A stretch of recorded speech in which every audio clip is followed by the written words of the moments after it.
Chapter 454, Hope.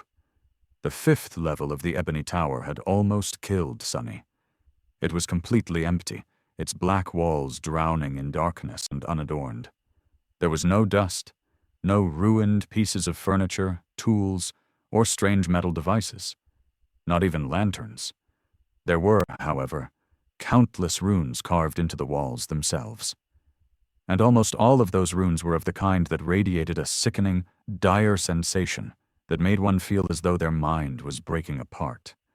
The same mysterious runes that the spell used to describe the unknown, and that Sunny had seen written on the floor by the prisoner of the small cell that was hidden under the ruined cathedral in the dark city. Back then, looking at them dealt a heavy blow to Sunny, but he persisted and was eventually able to read a single phrase that the prisoner had written, unlike everything else, in a familiar script. Hail Weaver, Demon of Fate, Firstborn of the Unknown.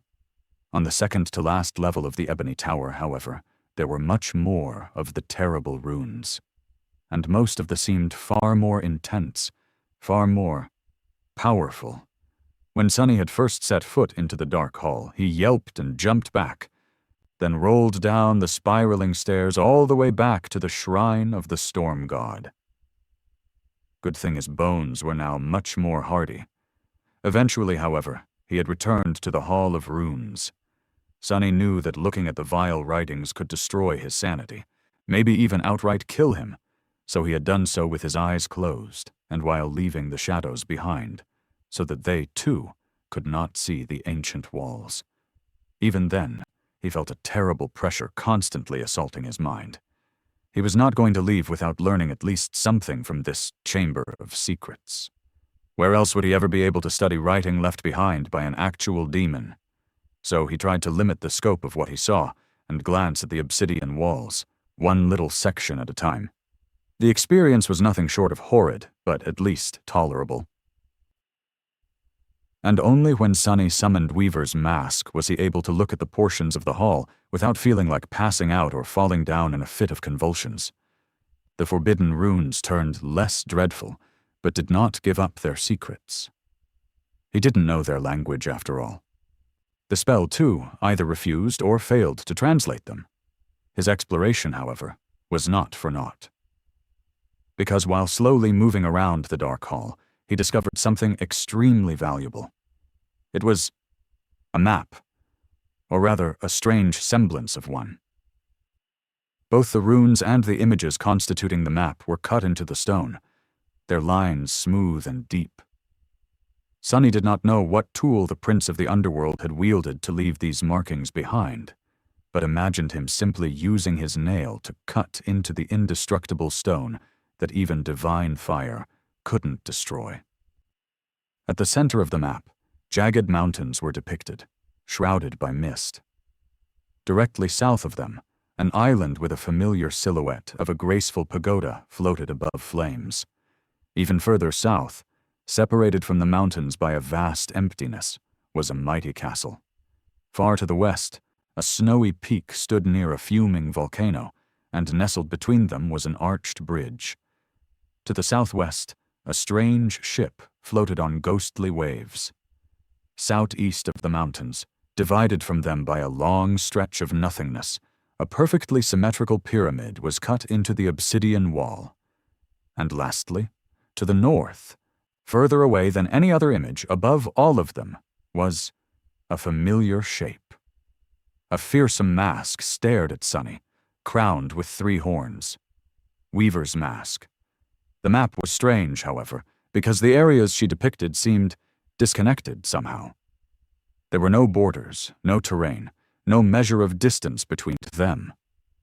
The ideas of north, south, east, and west were only something Sunny had assigned to the map out of habit. Truly, it could have been the exact opposite, or impossible to apply to the logic of the map altogether. But at the same time, it fit with the geography of the dream realm as he knew it, somewhat. Each of the images had an inscription near them, written in a runic language that Sunny had trouble understanding. It was similar to the one used by the spell, but also different enough to make translation either impossible or difficult. But even without reading the inscriptions, he easily guessed what the images meant. The mountains depicted in the center of the map were, of course, the Hollow Mountains. Even if the image itself was only familiar, their closeness to the Ivory Tower cemented that conclusion. The Ivory Tower, of course, represented the Chained Isles. The castle to the south had to be Bastion. Although Sonny had never seen it with his own 2 eyes, he knew its silhouette and appearance from childhood, just like any other human in the real world. Its likeness was the stage for countless dramas, movies, and webtoons, after all. Similarly, he recognized the great stone bridge nestled between a snowy peak and a raging volcano. It was the road to Ravenheart, the great citadel ruled by Clan Song. Knowing the position of Bastion and Ravenheart, it wasn't hard to surmise that the ship sailing on the ghostly waves represented the Storm Sea, where the citadel of the third great clan, House of Night, was located. Sonny had no idea what the pyramid to the east represented. The 7th image, however, was rather clear. It meant Weaver. By knowing who it described, he was also able to translate the inscription near the depiction of the mask. It read, Fate. There was another symbol near it, though, which meant something akin to a question mark, an inquiry. So actually, it was fate? Basically, even the Prince of the Underworld had no idea where his eldest sibling lived. And this was what the images were in Sonny's mind. They represented the 7 demons, or rather, their domains, which was nothing short of tantalizing in and of itself, but also meant several things. Firstly, that the 3 great clans had inherited their citadels from 3 demons, or at least built their strongholds in the regions of the Dream Realm where demons had once dwelt. Secondly, that the underworld, most likely, was situated beneath the Hollow Mountains.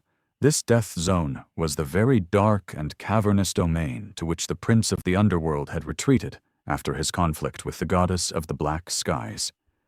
And lastly, that the ruler of the beautiful and prosperous land that had invoked the wrath of Sun God and doomed their kingdom to destruction, and eventual transformation into the Chained Isles, was a demon as well.